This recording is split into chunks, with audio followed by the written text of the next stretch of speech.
Let me tell you about this guy. I'll tell you about this fucker right here. Yeah.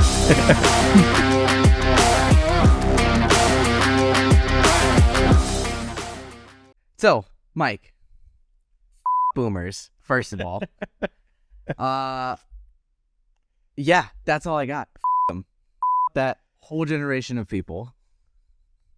I'd rather not. Maybe a select few, actually, to be honest with you. But maybe getting closer to like the end of the years, you know, the beginning, like exactly, not my literal mom. But why do you say such things? I say such things because, first of all, we talk shit about them and they tried to kill our podcast. So that's the first thing. They tried to take us down. Somehow they magically discovered at this time period the internet and the interwebs and how it works. And they tried to shut us down. They tried to with our podcast. That's the first thing. You sound bitter. Yeah, I am. And I'm not going to provide any context for them because they won't get to see that because it's gone. So... So for those of you who don't know, we had a little bit of a hiccup with the recording. Yeah, it's f***ing 2023. I can't record a goddamn video. Even boomers can record a video. I can't record a video. But besides that. Yeah, okay, sorry. Besides that. So I think my biggest problem with the boomers is this whole, I want to hold on to everything. F*** all of you. I'm not giving up what I worked so hard to keep and you know, in my limelight, right? It's the whole like, I don't want to give that up. I don't want to share this with the next generations. I'm just going to hold on to this and still continue to hold on to all of the money, all of the companies, all of the political seats, and continue to make my, you know, my beliefs dance across our nation.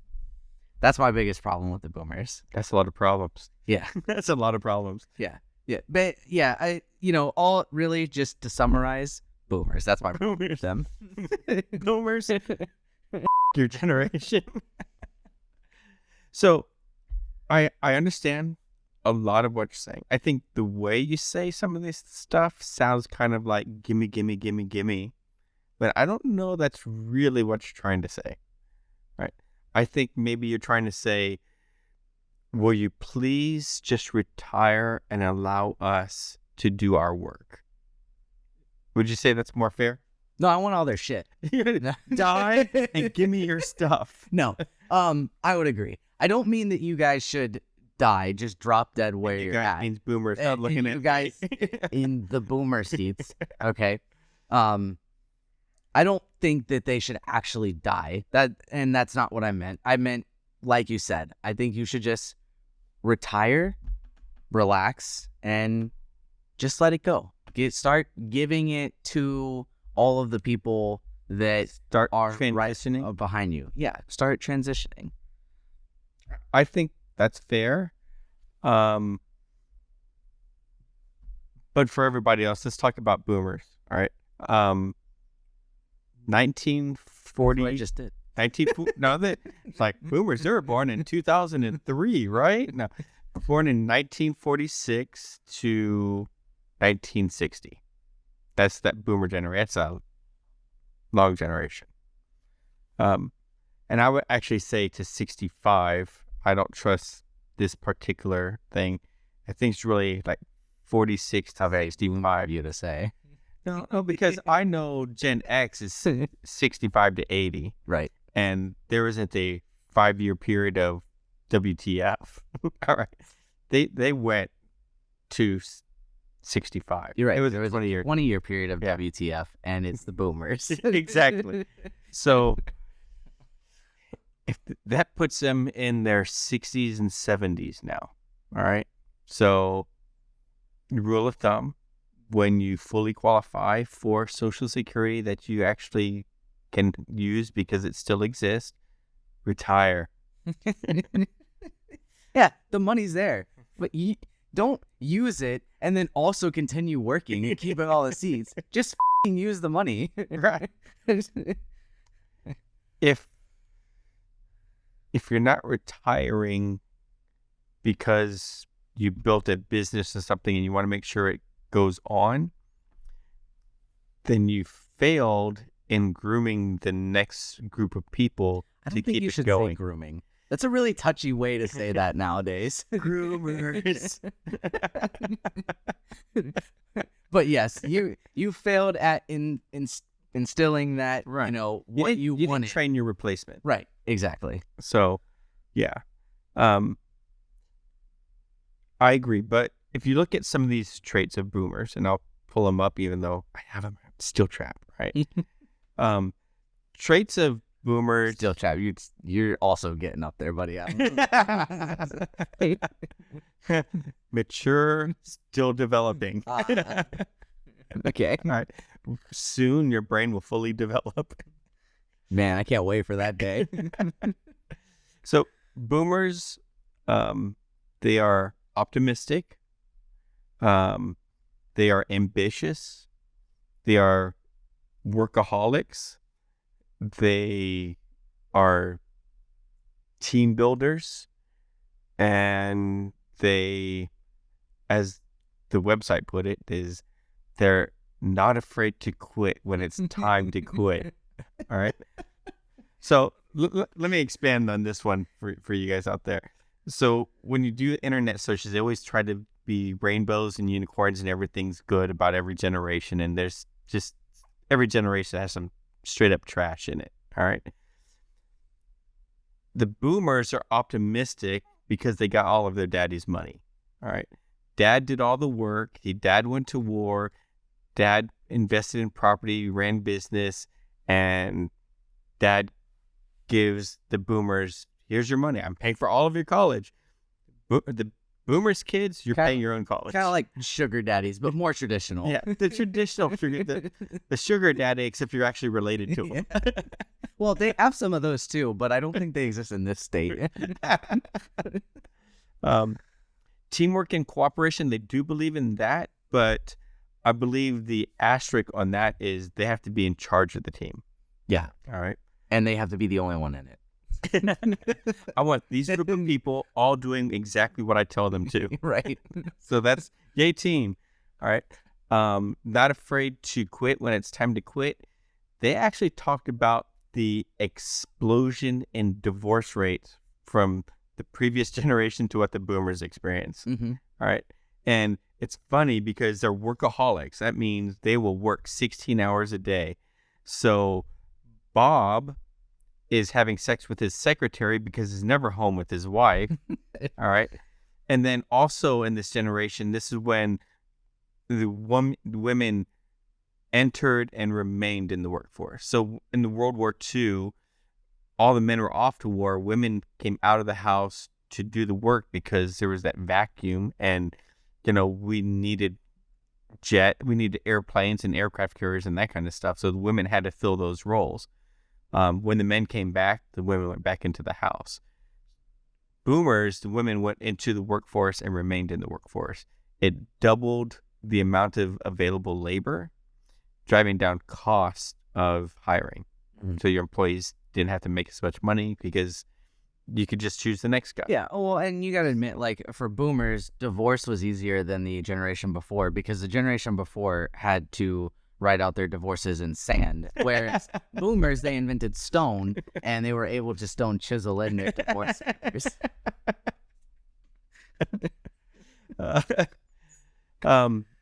So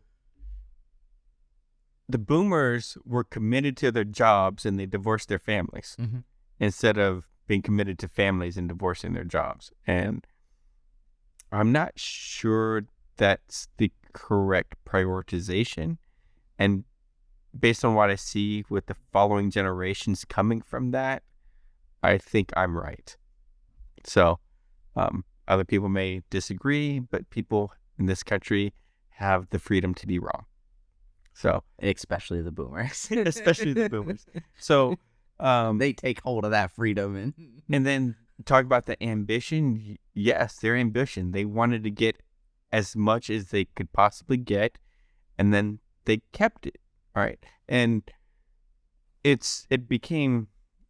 I would say they were the most selfish from previous. They come up there, chose job over family, get stuff, keep stuff, kids raise themselves, and the only time they interact with their children is when their children's in trouble, and either they come in to protect them or they come in to beat them. Well, one of the two. All right. Yeah.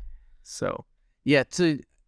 I think that tends to be a very large disconnect with boomers that I've noticed, right? Like you had all of these other generations, that went out of their way to the mantra was let's make it better for the next one, right? Let's make it better for our kids and our kids' kids and down the line. And then you had the, what they spin as, like you said, the ambition of the boomers who just decided that it was ambition of me. Yeah, self-ambition. Right. And not how can I help the next ones down the line? How can I build a better world so that my kids and my kids' kids can live better? And which, I think that was a big part of the values in a home until the boomers came along. And now that doesn't happen. So now they just keep everything, and all the generations down the line are struggling. Most of the wealth is still held by the older generation, which at this point in history would typically start to disperse by now. Right. I agree. They did take risks. They were ambitious, but they're creative. Video games, internet, that kind of stuff. Bill Gates is a boomer. Owner of Amazon, that type of thing, is a boomer. I think he's almost a Gen Xer, but a boomer. If I get right. I don't know his age. But it'd be crazy if we had this like magical devices in front of us where we could look things up. Yeah, I know. I'd rather it go blank and then have to unlock it again. Yeah, I'm trying to get into that boomer mentality, So the only way that I could look things up is by walking up both ways up a hill, going to the library and coming back. Boomer. We should come up with like boomer sayings and just kind of boomer sayings. Yeah. Like back in my day, we had to walk in the snow uphill both directions just to go to school, and it was like 14 miles each way. So yeah, so they had some good qualities, all right, but I think if you have superpowers, you have the opportunity to use them for the forces of good or evil. And I think they tilted a little too far one way. Not implying anything. Yeah, I'm not saying that you're dastardly or anything. Yeah. Yeah. I would agree. I think a great way to define boomers is to look at the beginning of their generational title. They're babies, right? They shit themselves just like babies do when they need a diaper. They whine and complain all day when something doesn't go their way. When they're hungry, they get real upset when they haven't had their applesauce.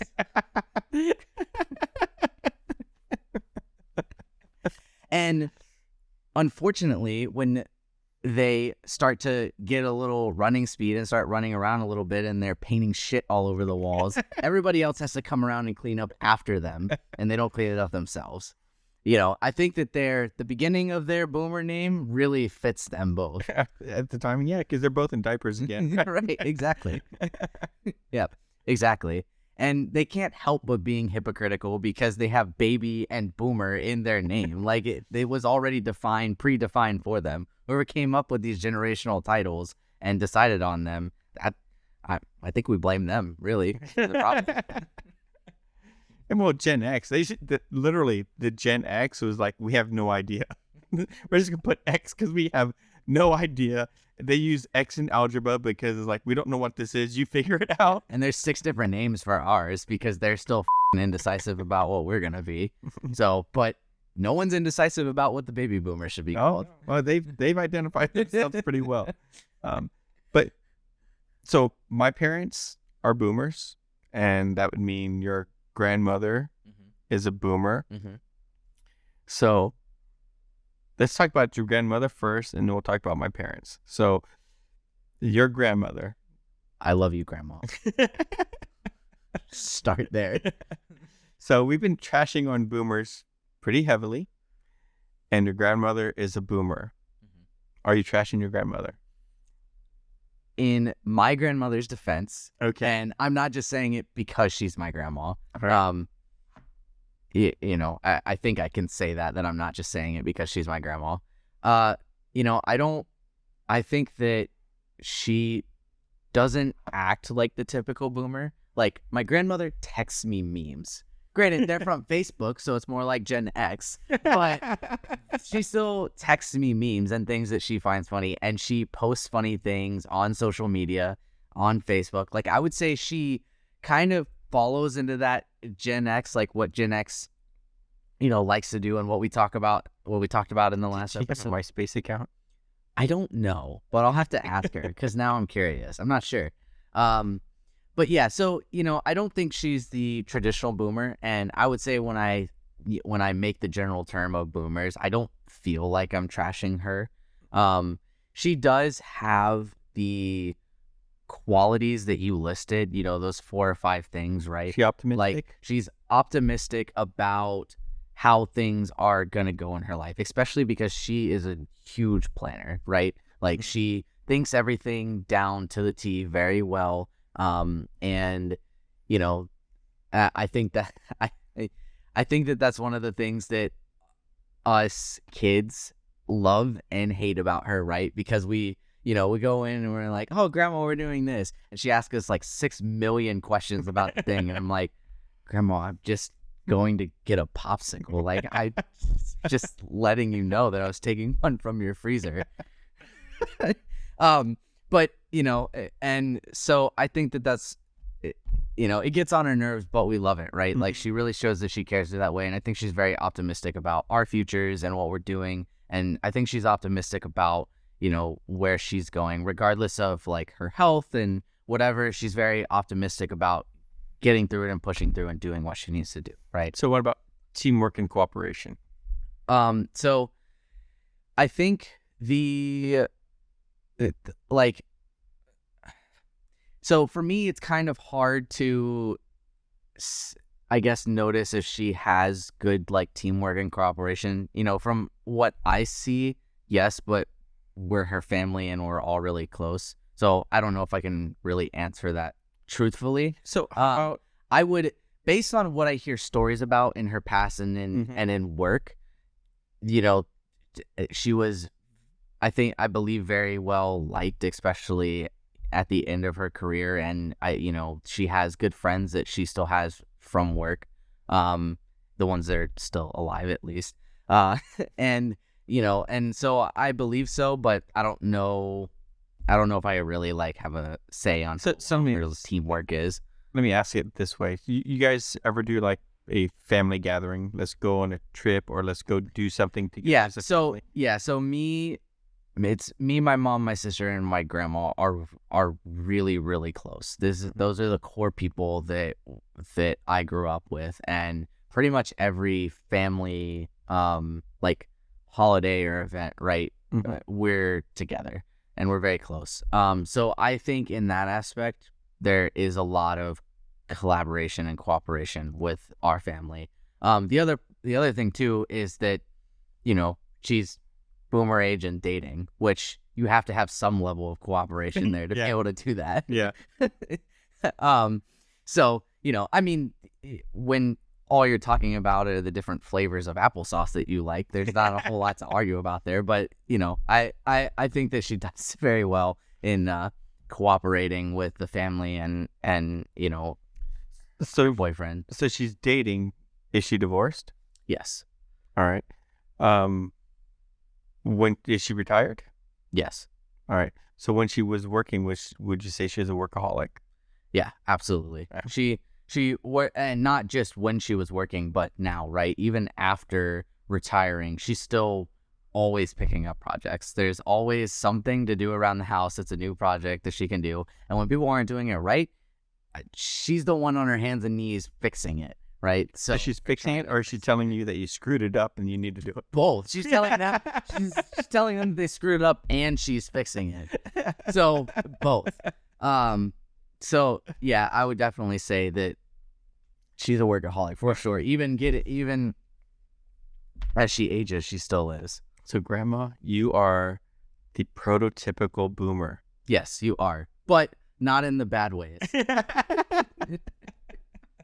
So as long as we're saying good things about boomers, maybe now is the time to maybe give a block of instruction on how to subscribe, and be notified. Okay. Of So the show. Here's your instructions.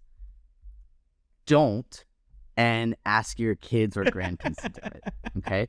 Because if you do it, somehow you will end up with a subscription service to YouTube that shows up at your door every week and delivers magazines. So have your grandkids do it. Then you can get a digital weekly subscription service to our podcast. So why not just the kids? Why does it have to be grandkids? Kids and grandkids, right? Okay. But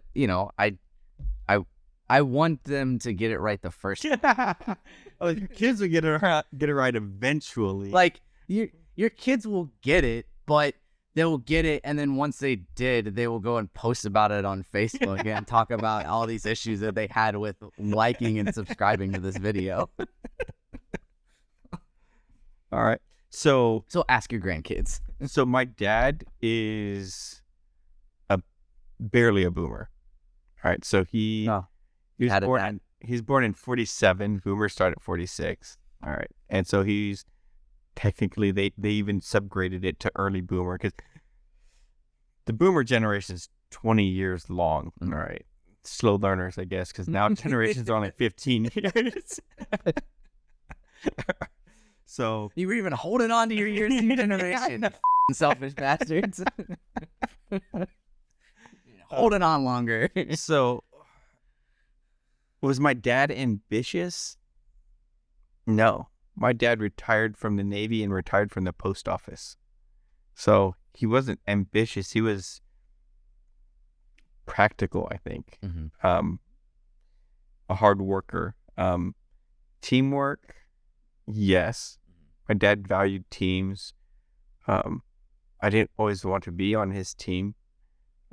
The stereotypical, we're gonna build the bike together that you got for Christmas, and it's like I quit asking for bicycles because I didn't want to have to build this thing. That's because their idea was with building the bicycle was you hold the flashlight and them yell at you the entire time about how you're not holding the flashlight still, and while you're trying to build the bicycle, and you're like, Dad, why are we trying to build the bicycle at midnight? It's like, cause you have to have it for your birthday tomorrow. You didn't see this.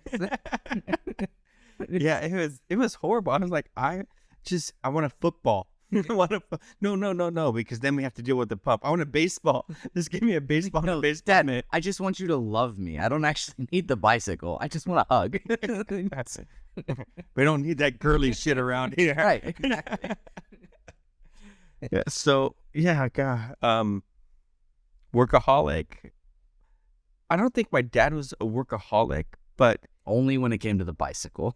he had to work a lot, and maybe it's situational, because my dad in the Navy, we qualified for welfare, and he had pride and didn't want to go on welfare. So after he's done working at the Navy, he delivered pizzas for the next income so that we wouldn't qualify for government assistance, but we can still live.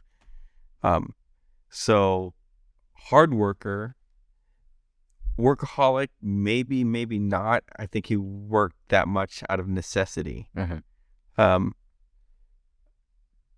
Optimistic. No, I think is realistic. I wouldn't call him an optimist. I think he might even be lean more towards pessimism, because I do remember him thinking like, you really think that's going to work? Mm-hmm. Dad, I'm trying to mow lawns to earn money. I'm going door to door, and you think you can mow the lawn? Like, well, it's the lawnmower you bought. I'm hoping it works. So, so he doesn't fit in at all with the boomers. Yeah.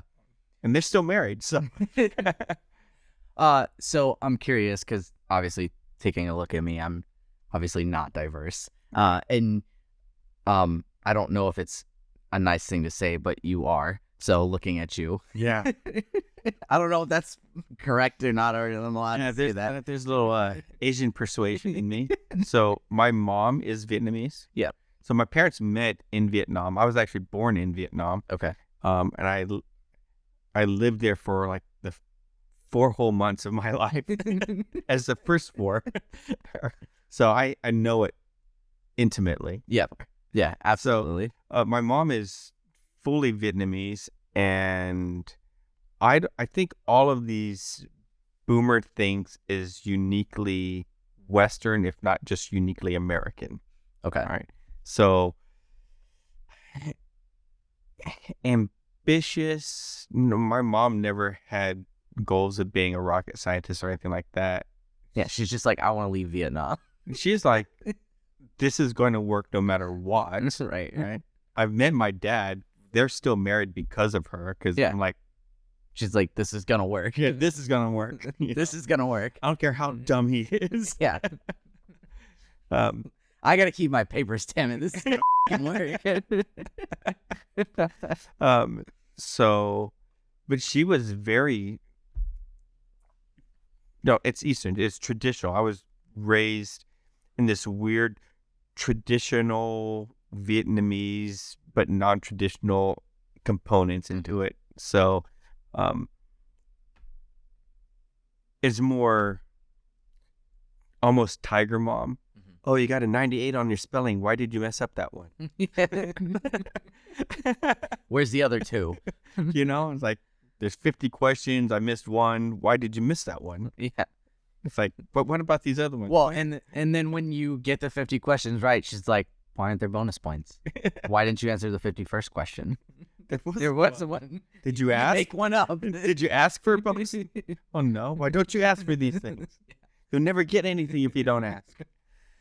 So what would you say? I don't think a lot of people think about this. So what would you say is the biggest difference between the boomers of the Asian culture, Vietnamese culture versus the Americanized, Western culture? Being alive. So okay. Yeah, the lifespan in Vietnam, because it's a poorer country, and they work harder, physically harder. Mm-hmm. They don't live as long, but even when they do live to an older age, don't live as long or live just the right amount. Well, there's always something to give to the offspring, so maybe just the right amount. It's there's more reverence for the elderly in the Eastern cultures. There's respect for the crap that they've had to go through. Yeah, and honestly, I wouldn't say just in the Eastern cultures. Like, my wife is Mexican, and even in the Hispanic culture, it's very much like respect your elders and take care of them when they get older. So I would not just like Eastern and Asian cultures, but I would say in a lot of other cultures besides ours. Oh yeah, I think when you have a soft life like you have, like I've had, all the pretty much all squishy. Couple things. Everybody born in America is born into privilege. All right. We got people in Cuba getting on a door floating across the Atlantic to get to this country. Right. And we got people in this country who are poor, but they won't move to another county for a job. right? So you're born into privilege. Now there may be a whole bunch more privilege within this country that you don't have. Yeah, but and I think like, sorry, I don't mean to interrupt you. I just have two things on that. One, I think we forget that a lot. Like, regardless of who you are, I think we forget being here is a privilege. There is a reason why thousands of people want to come here all the time. But B, also clarifying to that, like you were just saying, it doesn't mean that there aren't people here that get like more privilege than others, and that's not what we're saying. Like, obviously there are issues, but in general, you know, being born here is typically much more privileged than growing up in Cuba, right? Exactly. I mean, is there shit show places in America? Absolutely. Are there? Fucking look outside the window. Are there problems in this country that are unfair and should be fixed? Absolutely. There's not a perfect country out there. But in this country, people. Sorry, sir. This is fucking America. This is a perfect country. So when you're soft and when you're privileged, you take more things for granted, right? But when things are really hard, when you've had a hard life, then you respect what these other people had to go through. To this day, I have a great reverence for the greatest generation, the people fought in World War II. I'm like, that's a tough life. I mean, the Great Depression, I have so much respect for that. I'm like, those people need to be revered and taken care of and honored. But then I look at the boomer generation and I'm like, you're problem-causing, selfish, limelight-stealing whiners, all right? You know, you did do some good. I'm not going to discount everything, but your time is done and you won't let go. Yeah. You know? Yeah, agreed. Well, I think pretty much everybody can agree on that, right? Like, your time is done. It's time to let go. You don't got to die, but you just got to let some of it go. Right. And it'll be okay because you've got plenty. You already bought the house for some acorns and sticks. You're good. Like, right. Don't be Joe Namath where you've hit your prime, you've passed your prime, all with the Jets, and then you got to go and play one crappy year with the Rams. Proceeds to look up who Joe Namath is. Joe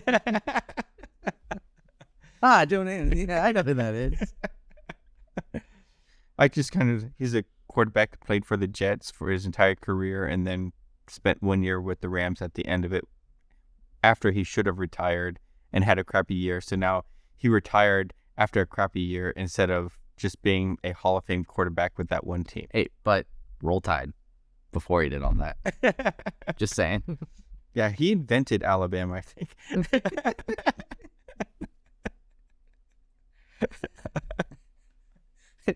Not to get too off subject, but my mother moved from so I was born in Alabama, right? Right. But I grew up in Florida, and my mom recently moved from Florida to Alabama, and a buddy of mine has this joke that she's the queen of Alabama because she has all her teeth in a master's degree. Well, okay, interesting trivia on Alabama. The highest concentration in doctorates is in Alabama. Interesting. Huntsville. NASA. Interesting. So I've lived in 22 places in 53 years. I lived in Mississippi. Alabama is next door neighbor. Yeah, one of those places was Pangea when the continents all still together. But it's kind of funny because if you look at Alabama and Mississippi right next to each other, it used to be one state, and then they just cut it right down the middle. So now it's like two. It's like you got this little piece down here, then it kind of goes off and like this. Yeah, and you lived there when they were both one state still. Yeah. So Miss Alabama.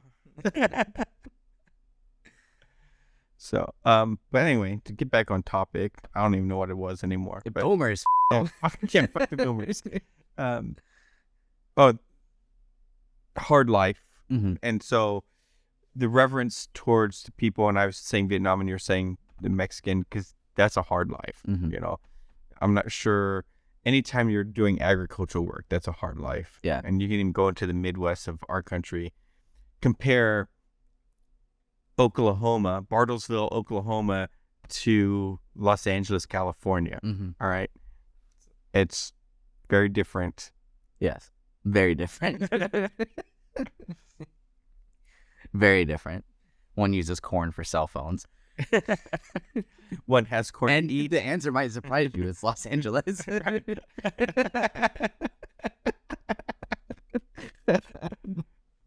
One knows where the corn comes from. The other one's like, why is corn so expensive? Why don't you just get corn from the grocery store like everybody else? Why do you have to go to Oklahoma for it? Grow it.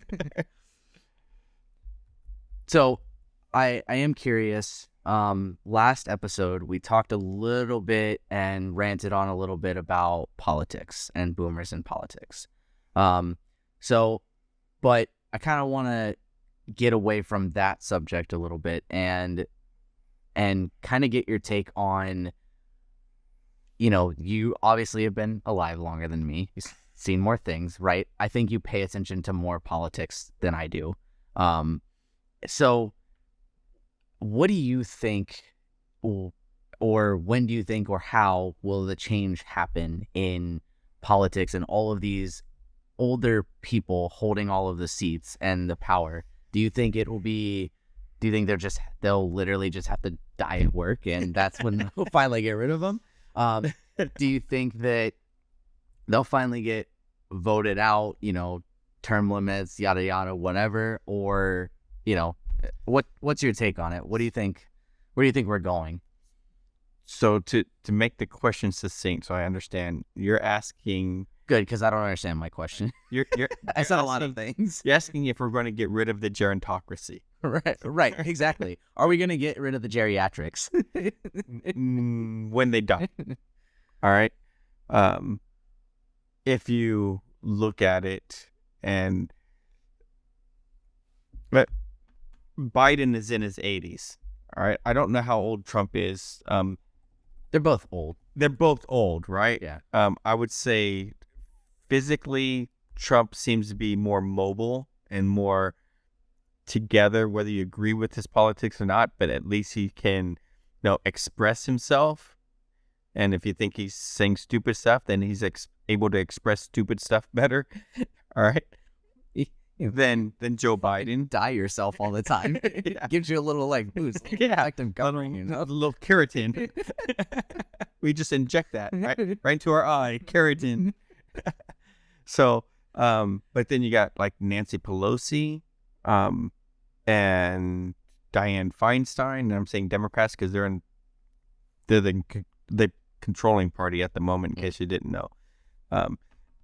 And so they get most of the media. And honestly, most of the media are geriatrics now also. Mm-hmm. And it all plays out together. And they're going to stay there until they can no longer stay there. Mm-hmm. But politics is changing right now. And it's with your generation that it's changing. Look at that, guys. We're doing it. Yeah, it's starting good. No. There's the stereotypical liberal and the stereotypical conservative, and they tend to have not so much in common. The liberals have been free love type of people, and conservatives have been, no love for you. All right. No love for you. Beat your wife. The liberals is like free love, free money for everybody, free happiness, joy, joy, joy. And the stereotypical conservative is, where are you going to get the money? Somebody has to work. Do your work so we can get money, so that we can spend money and we can keep these stores open and you can get food on your table. So everybody needs to work. Get back to work. Go to church, you goddamn sinners. Why are you talking to me when you should be at work? All right. So it's just very opposite of each other, but kind of consistent within their own mindset. But then we get into Gen Z and some millennials, and it starts to change. I think more with Gen Z, where you have this pseudo free love. Do what you want to do. If you're a boy and you want to be a girl, if you're a boy and you just want to be called non-binary, I don't even care. Just do you, right? Do what you want to do. And you're cool with that. And your typical Republican is like, I will not use your pronoun. I will call you what I see. I don't care what you say. But Gen Z is I call what I see. Yeah. Gen Z is like, oh, you want to be called Sherbert? Fine. You're Sherbert. How's it going, Sherbert? I don't care. So that's where they are on the social. Sorry. That's where they are on the social aspect. But I find that if like Sherbert decides they want to have surgery. Sherbert. All right. Sherbert wants to have surgery. Well, you can do that. Oh, but I don't have the money, so the government's going to pay for it. And Gen Z is like, that's my money. I'm not paying for that. It's your life, your cost. Yeah. And so they're actually more fiscally conservative and socially liberal, which is your stereotypical libertarian. And I think that pool is kind of growing, and you see it. It's kind of weird because you'll see right now. Sometimes you'll see like an AOC and do you know who AOC is? Okay, this very progressive female, and then we have this very conservative male in the other party. But they actually worked together because they acknowledged a common thing that they don't like, that pisses off your stereotypical boomers Democrat. And you're right, because they are the younger liberal and the younger conservative. Yeah. So yeah, they're out there going, hey, just get that boomers. Yeah. Everybody go and vote.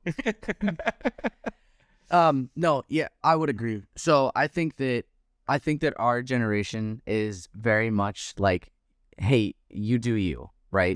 Like I'll do what I'm doing, you do what you're doing.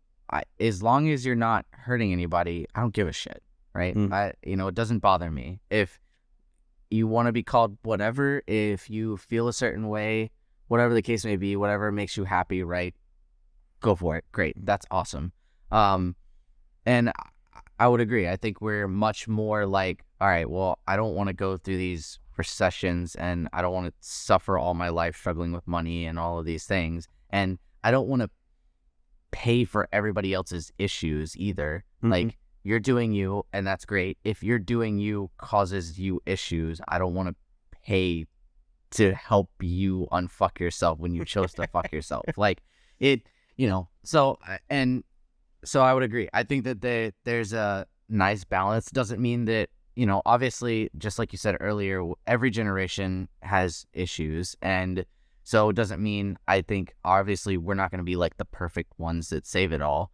And I don't think that by any means. But we have, right now, we're the largest generation. We're the most diverse. And I think we have the potential to actually go and change things, or very quickly figure out that things are rigged, because when we all go vote and it still doesn't work out. You're familiar with the Hunger Games movies, right? Did you actually watch them? Yeah. Remember them? Yeah, I read the books and I watched them. Oh. Yeah, I read a book. I know. Fucking crazy. So you're educated. So on Hunger Games, let's be specific.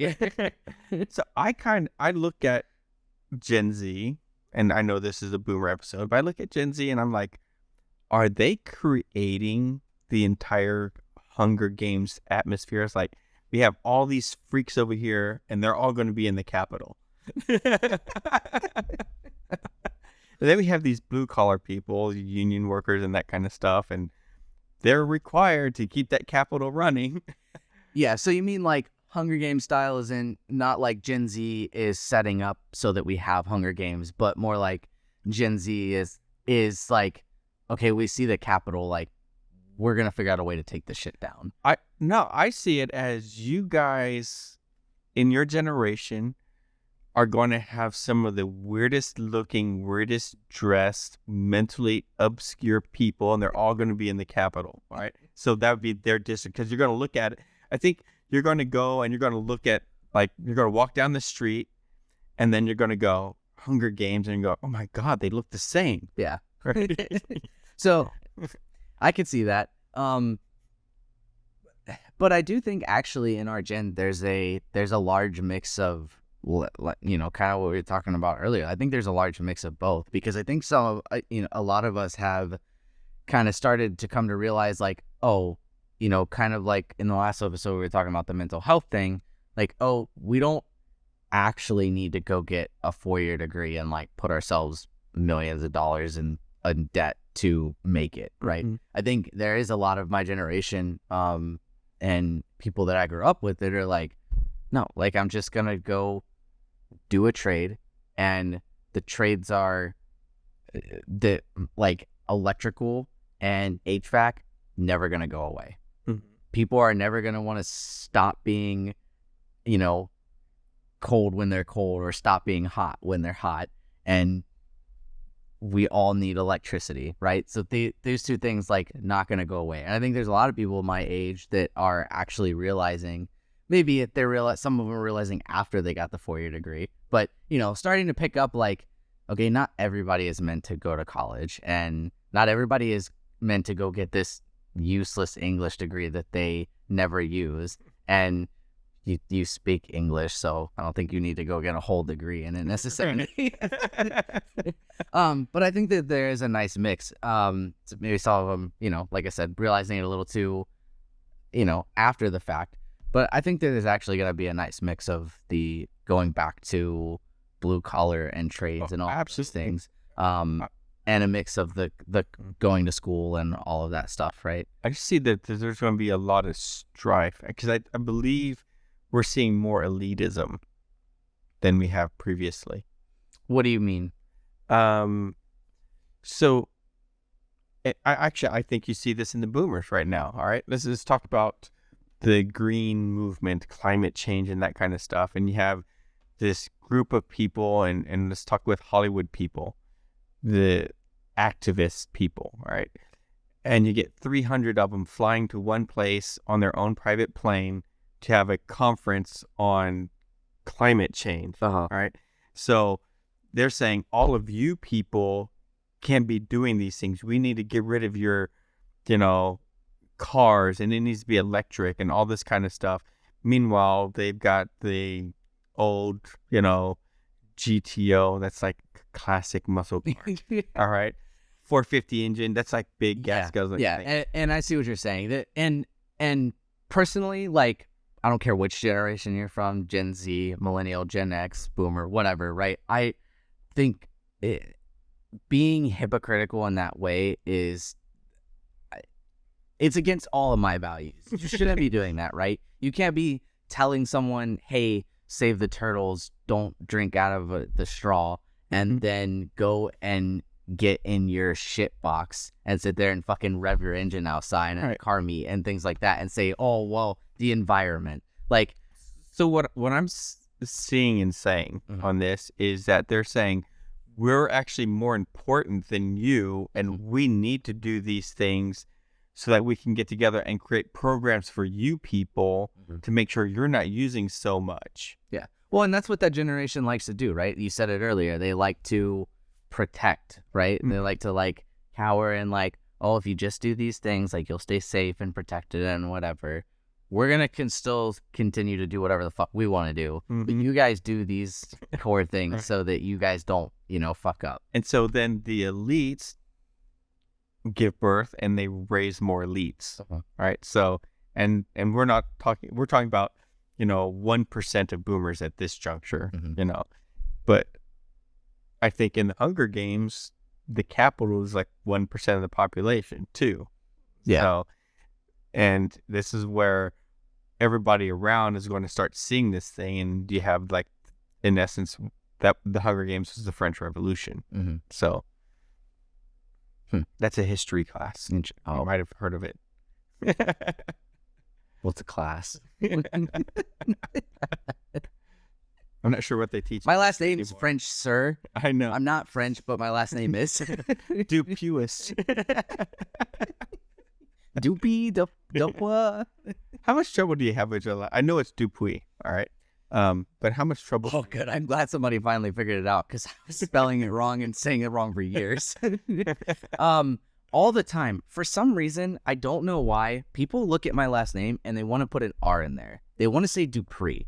And I've never understood where it comes from. It's got to be something mentally, but when they look at the name and how it's spelled, because it's Dupuis, right? Mm-hmm. So there's no R, no reason to throw an R in there. And your basic like phonics class and all that stuff when you're a kindergartner doesn't make you want to throw an R in there. So it's very interesting. To answer your question, a lot. Like a lot of people screw it up. And it's fine. Honestly, it's kind of become a thing now. My friends on purpose call me Dupus, and that's stuck for a very long time. And it's a perfect, like a purposely screwed up version of my last name, Brandon Dupus. Yeah, lots of people have trouble with it. No, good for you. My name's pretty straightforward and easy. Yep, king of everything. Yep, Mr. Michael Brown. Crown me. So, let's get back to bashing boomers. Yeah, those guys. So, we kind of like started this whole like tweet thing in the last one. And I don't want to read tweets. Honestly, mainly, I'm gonna be what people assume the Gen Z is. I'm gonna be lazy. I don't want to put all the tweets in the fucking podcast this time around. Okay. But I do want to pull up some memes about boomers and just read them because I just think it'll be a little fun to do. It'll go back to kind of in the rant about boomers and may inspire some more things that we hate about their generation. Maybe we can help other people hate boomers. Spread the hate. I'm going to put a phone number up on our podcast and it is like, if you hate boomers, call this number now. Spread and support the hate. Spread and support the hate. Click like, click subscribe, click the little notification bell. Spread and support the hate of boomers. So if you hate boomers, click on our videos. I remember as a kid, we had phones that were like on the walls and they're wired and there's cords to it and everything. Uh-huh. But there were numbers you could call and you'd get like free jokes. If you call this number, there's like a joke of the day and that kind of thing. I was like, I wonder if we could kind of bring that back. Like if you hate boomers, call this number and you get a free boomer joke, or visit this site. Here's the boomer meme of the day. I can't, like, I imagine with, everything today, that can't be that hard to set up. I know. I bet you that we could set it up to where if you called a certain number that it would come say some like funny joke about boomers. Yeah, but then you'd have to either create the jokes or find the source for the jokes. Oh, I'm sure we could create the jokes. And if we couldn't, I'm sure we could find them. If we could, we'll just say, boomer.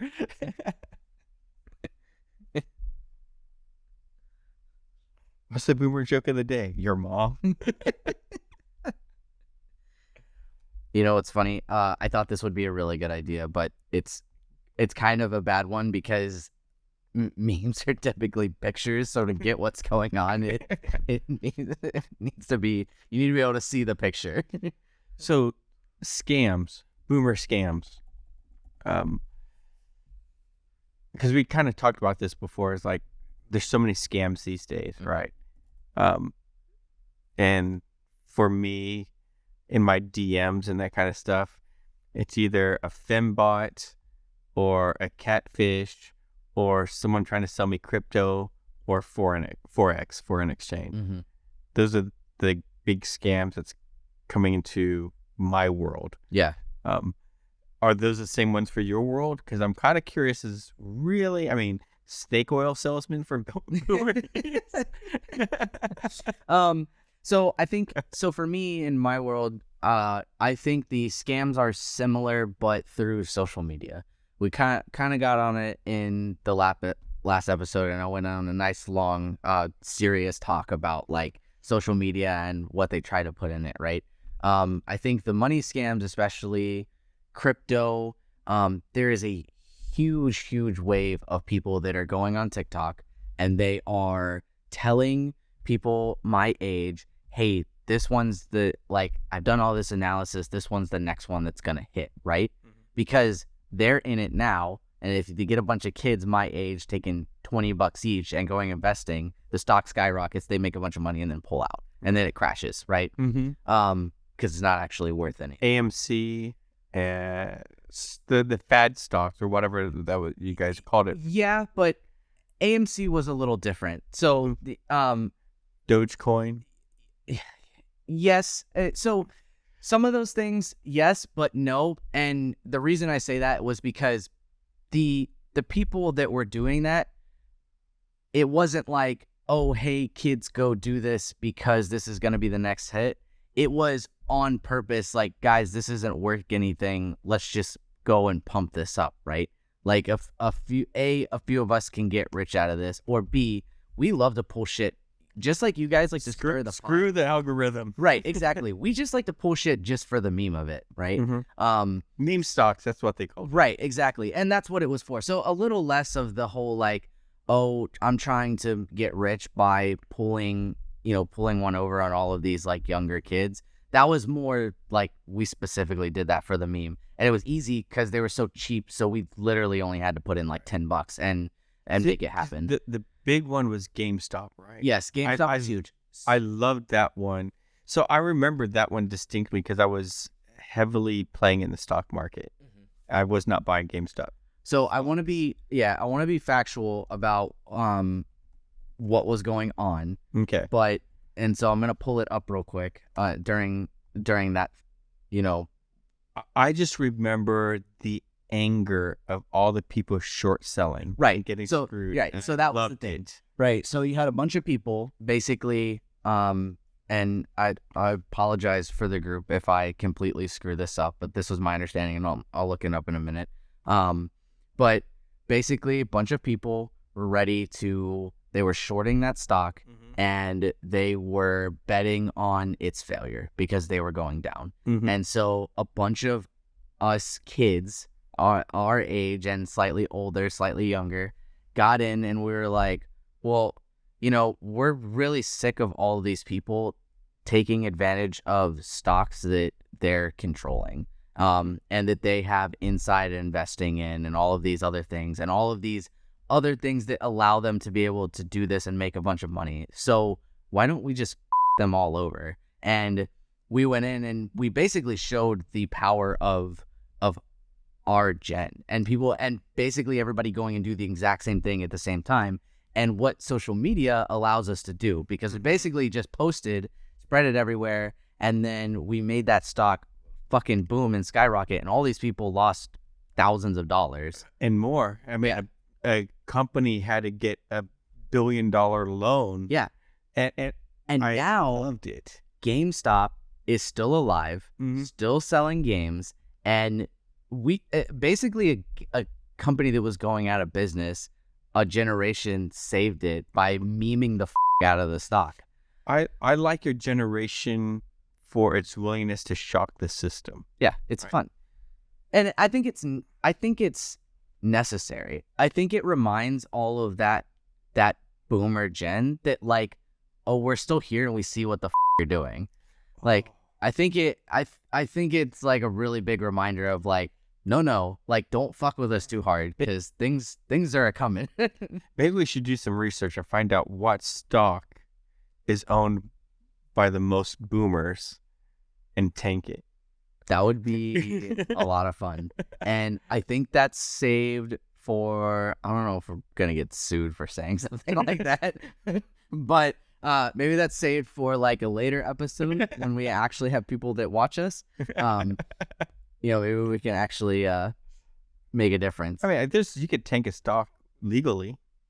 Yeah, so there is something to be said. I know that there's some and I only know this because Elon Musk, I think, was going through it recently. There is some legality surrounding around a like company or a celebrity or something like that, basically going in and purposely trying to like pump a stock. Going in and saying things about it that purposely gets a reaction and makes a bunch of people go and buy or sell the stock. It's interesting because people that aren't as popular do it all the time in secrecy, and they don't get in trouble for it. So, you know, whatever. There's some hypocrisy there in that legal part of it, in my opinion. But anyways, definitely, it's the boomers protecting the system, right? Their special precious system. Right, because I mean, when the GameStop thing happened, and we're way off topic, but when the GameStop thing happened, the SEC actually broke its own rules by freezing the trade and saying you can't buy and sell this anymore, you know. And it was, I think it was an app that you could download to buy and trade. Yeah, Robinhood. And like they illegally froze Robinhood out. Mm-hmm. Yeah, and a bunch of people, they basically were like, "We sold your shares." And like, what do you mean you sold my shares? I bought them; they're mine. Well, that's not fair. And a bunch of people stopped using Robinhood after that. I was using Robinhood at the time. I didn't jump into the GameStop thing, but I'm gonna be honest, I'm not as big on social media as my generational counterparts. So I kind of caught it at the tail end when I was, when I started paying attention to it all. So I wasn't really in on the big boom, but I was using Robinhood at the time for other things, and I stopped using them because of that and went to something a little more traditional because I don't want people just selling my shit just because they feel like it. Right. I just stuck with something traditional because I'm ex. I'm like, I don't know what this Robinhood crap is. Yeah. How can you call an app? Sorry, we'll get back to the boomer. How can you call an app Robinhood, literally stole from the rich and gave to the poor, and then sell their stock who are trying to steal from the rich and give to the poor? That's not the story of Robinhood. What do you mean? Robinhood stole from the government and gave to the peasants. Okay, fuck same shit, this scenario. Whatever. Trying to get all fucking serious on me. Same goddamn shit.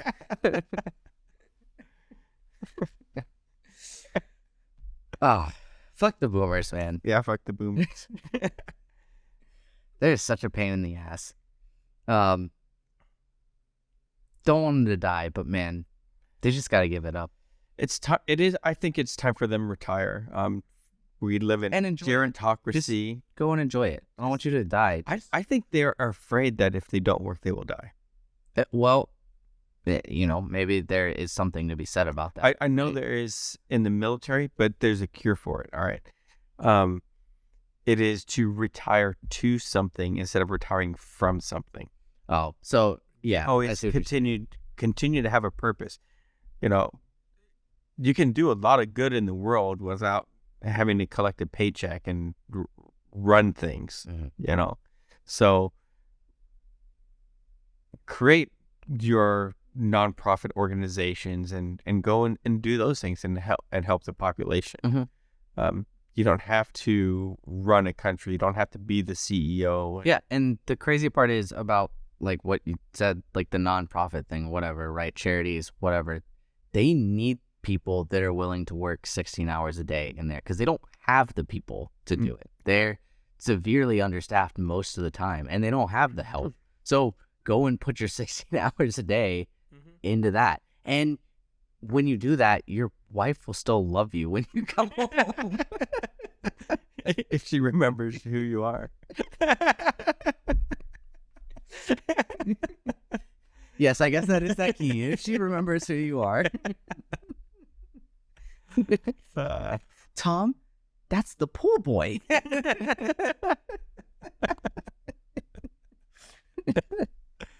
Well, I think I've had enough of this boomer bashing for a while, right? Yeah. What are we going to talk about next? We're going to pick on millennials next? Yeah, I think we should. I think we should pick on millennials. So we bash the boomers. This is the next episode. We're going to bash their children. Yep, exactly. And bash them all. Them all. Generation. All right, guys. Thank you for watching. Appreciate you tuning in to episode 2. Don't forget to like, comment, and subscribe. Show your grandparents how to like, comment, and subscribe. Or just make an account for them and do it. Exactly. And so like I always say, peace be the journey. Or at least how you always say now.